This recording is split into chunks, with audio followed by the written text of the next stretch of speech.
আসসালামু আলাইকুম। আশা করি সবাই ভালো আছেন। সৌদি আরবের প্রবাসী যারা আছি আমরা, আমাদের জন্য একটা ভালো খবর বেতন কাঠামো নিয়ে। আমরা জানি সৌদি আরবে আমরা অনেকেই বেতন পাই না। কোম্পানি বা কফিলের কাছ থেকে ২ মাস, ৩ মাস, ৪ মাস, ৫ মাস হয়ে যায়, কোম্পানি বেতন দেয় না। তো সেই ক্ষেত্রে আপনার করণীয় কী? একটা সময় ছিল যে কফিল বা কোম্পানি যদি ৩ মাসের বেতন না দেয়, সর্বনিম্ন ৩ মাস ৩ মাসের বেতন যদি আপনার বকেয়া হয়ে থাকে, সেক্ষেত্রে আপনি ৩ মাসের বেতনের জন্য আপনি মক্তবা আমলে মামলা করতে পারবেন। এটা হলো আগের নিয়ম। এখন কিন্তু সেটা আপডেট হইছে। তো আরও সহজ হইছে আপনার জন্য। তো ৩ মাসের বেতন আটকা থাকলে আপনি কোম্পানির বিরুদ্ধে বা কফিলের বিরুদ্ধে মামলা করতে পারবেন এবং আপনি চাইলে সেই মামলার মাধ্যমে আপনি অন্য জায়গায় ট্রান্সফার হতে পারবেন। ঠিক আছে? কারণ আপনার বেতন আটকানো আছে ৩ মাসের। যার ফলে আপনি মুক্তবা আমলের মাধ্যমে আপনি ট্রান্সফার হয়ে যেতে পারবেন মামলার করার মাধ্যমে।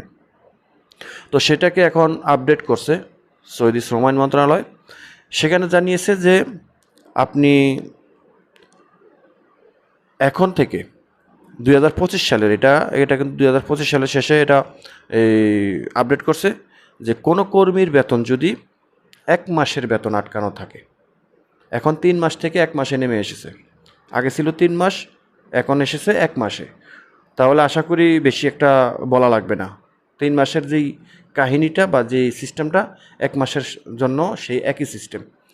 তো এখন ৩ মাস থেকে ১ মাসে নেমে এসেছে। এখন থেকে যদি আপনি ১ মাসের বেতন আপনি কফিলের কাছ থেকে বা কোম্পানির কাছ থেকে পাওনা থাকেন, অর্থাৎ আপনার এই মাসের বেতন সামনের মাসের ১০-১৫ তারিখ ২০ তারিখ হয়ে গেছে, ঠিক আছে? তারপর আপনি পান না, তখন আপনি আপনার কোম্পানি বা কফিলের বিরুদ্ধে স্টেপ নিতে পারবেন। তবে সেখানে একটু ধরনটা ভিন্ন বা সিস্টেমটা ভিন্ন।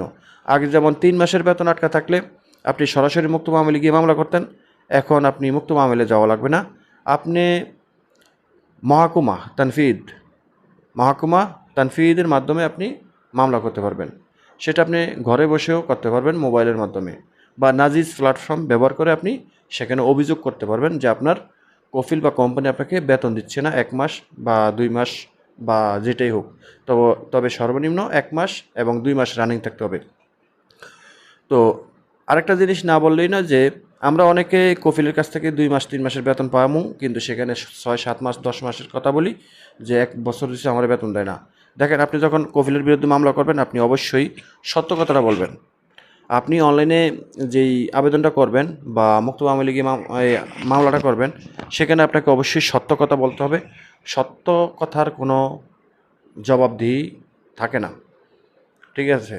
আপনি যখন মিথ্যা কথা বলবেন, আপনি যখন মামলা করতে যাবেন, আপনি মামলাটা এখন বর্তমানে মুক্ত মামলাও করতে পারবেন, আবার নাজিজের মাধ্যমেও করতে পারবেন বা মহকুমা তানফিদের মাধ্যমেও করতে পারবেন।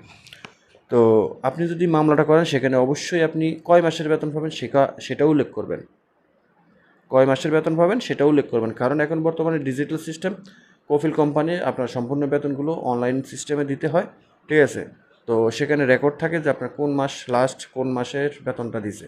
তো সেটা হিসাব করে আপনি কোন মাসে বেতনটা পেয়েছেন, কত মাসের বেতন পেয়েছেন এবং সেখান থেকে আপনি কত মাস ধরে বেতন পান না সেটা উল্লেখ করবেন যে এত তারিখ থেকে আমি এত তারিখ পর্যন্ত আজ অবধি আমি কোনো বেতন পাচ্ছি না, এই ১ মাস বা ২ মাস বা ৩ মাস। সেটাই উল্লেখ করবেন। মিথ্যা কথা বলার কোনো কারণ নেই। মিথ্যা কথা বললে আপনি মামলায় তো জিতবেনই না, বরং আপনি বিপদে পড়বেন। ঠিক আছে? আপনি সেখানে সুরাও পাবেন না, ভালো কোনো সলিউশন পাবেন না। তো এই হলো বিষয়টা। এবং এই মামলার মাধ্যমে আপনি চাইলে কফিলের কাছ থেকে চলে যেতে পারেন। তবে সেখানে আপনাকে প্রশ্ন করা হবে যে আপনি কি এই বেতনটা নিবেন নাকি কাফালা হবেন।